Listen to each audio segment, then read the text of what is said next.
오늘 우리에게 주신 하나님 말씀은 여호수아 12장 1절에서 24절 말씀입니다.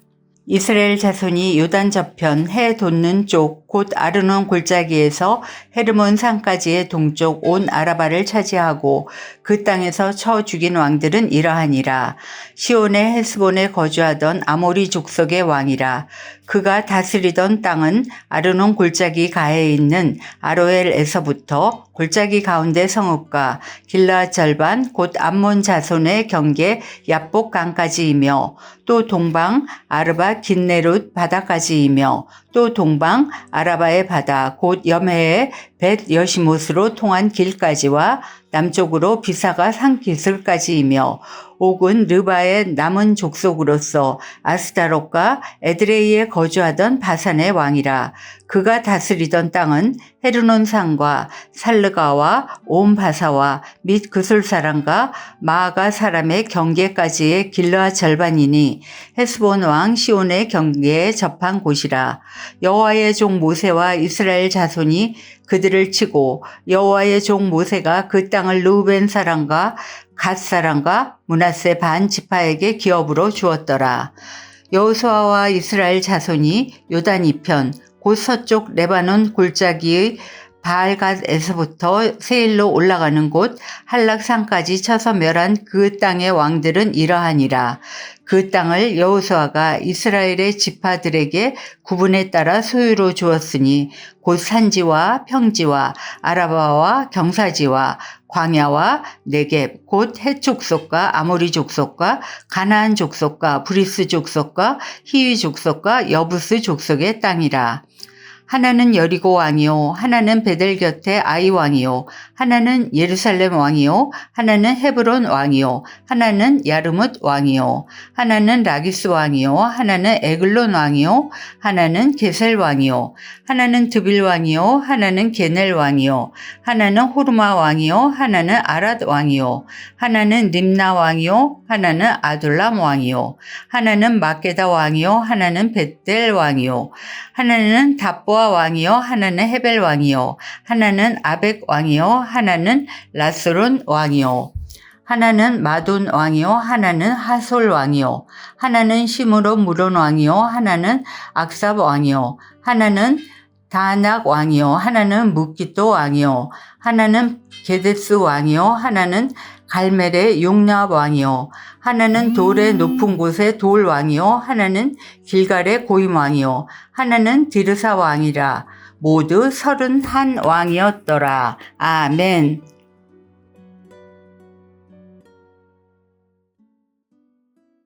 기억은 한 인격 혹은 공동체가 지닌 정체성의 뿌리입니다. 기억이 왜곡되면 정체성과 행동도 함께 뒤틀립니다. 그 사례가 여호수아 7장에 등장한 아간입니다. 여리고성이 무너진 것은 전적으로 하나님께서 행하신 것이지 이스라엘 백성들은 아무것도 한 것이 없습니다. 그런데 지독한 욕망이 아간의 기억을 왜곡했습니다.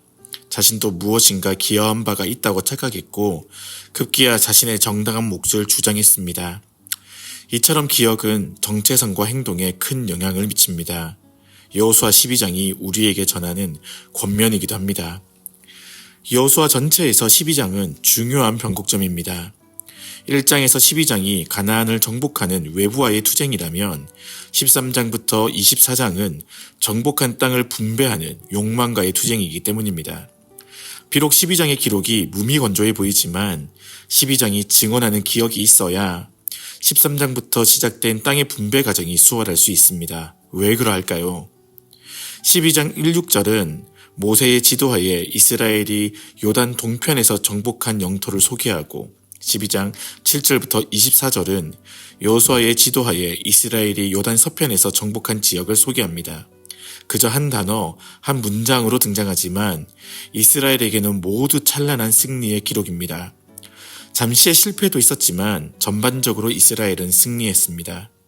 심지어 압도적으로 불리한 상황에서도 대적을 압도하기도 했습니다. 문제는 거듭된 승리가 이스라엘의 기억을 왜곡할 수도 있다는 사실입니다. 처음에는 모두가 하나님께서 그들을 승리하게 하셨다는 것을 감격하며 고백했을 것입니다. 하지만 승리가 계속 이어지면 그 승리가 마치 당연한 것처럼 여겨질 수 있습니다. 급기야 그들이 다른 민족들보다 무엇인가 더 우월해서 승리한 것이라 착각할 수도 있었습니다. 호의가 계속되면 권리인지 안다는 말처럼 하나님에게서 시작한 것이 자신으로 끝날 수도, 은혜로 시작한 것이 자기 자랑으로 끝날 수도 있었습니다. 이런 왜곡과 착각이 현실이 되는 순간 13장부터 시작될 땅의 분배는 욕망의 이전투구로 전락합니다.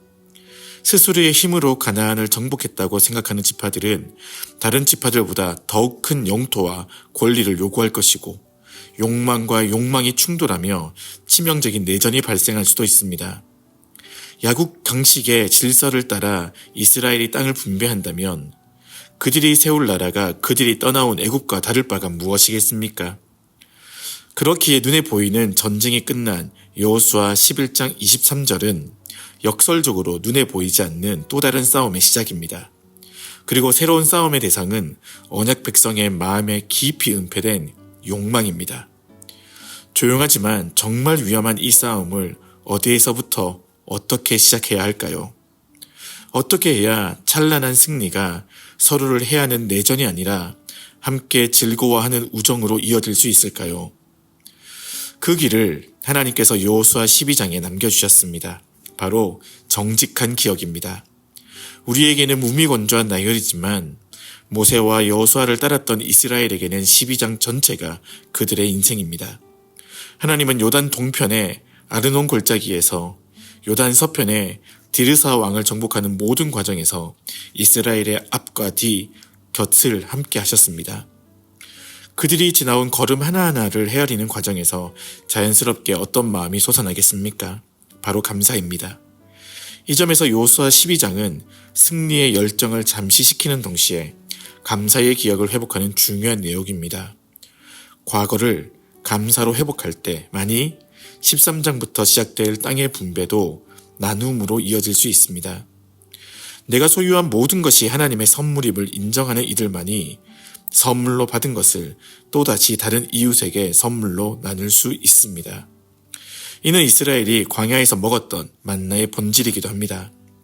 하나님께서 만나를 선물로 주셨고 이스라엘은 그 선물을 많이 거둔 자도 남음이 없고 적게 거둔 자도 부족함이 없이 선물로 서로 나누었습니다. 지금까지 여호수아 전체에서 12장이 얼마나 중요한 변곡점인지 확인했습니다. 눈에 보이는 싸움에서 눈에 보이지 않는 싸움의 변곡점이며 감사가 나눔으로 이어질 수 있는 변곡점입니다. 정직하고 올바른 기억으로 자신을 채운 이들만이 욕망에 맞서 나눔을 실천할 수 있습니다. 마지막으로 우리는 어디에서 감사와 나눔을 지탱하는 기억을 회복할 수 있을까요? 그리스도인이 된다는 것은 정체성과 삶의 변화인데 이는 동시에 기억의 변화이기도 합니다. 우리가 교회와 예배에서 하는 대부분의 활동도 사실 기억을 회복하는 발판입니다. 성경을 읽고 설교를 듣는 것, 찬송을 하며 기도를 하는 것, 지체와 삶을 나누는 것 같이 이 모든 활동이 지향하는 바는 우리의 기억을 그리스도로 바꾸는 과정입니다. 그 중심에 그리스도의 십자가가 있습니다. 그리스도의 십자가가 우리의 기억이 될 때 우리의 모든 과거는 감사로 물듭니다. 감사로 물든 우리의 과거는 이제 오늘의 나눔으로 이어집니다. 이제 그리스도가 우리의 가장 아름다운 기억이 되시기를 함께 소망하며 욕망에 맞서 나눔으로 오늘을 살아갑시다.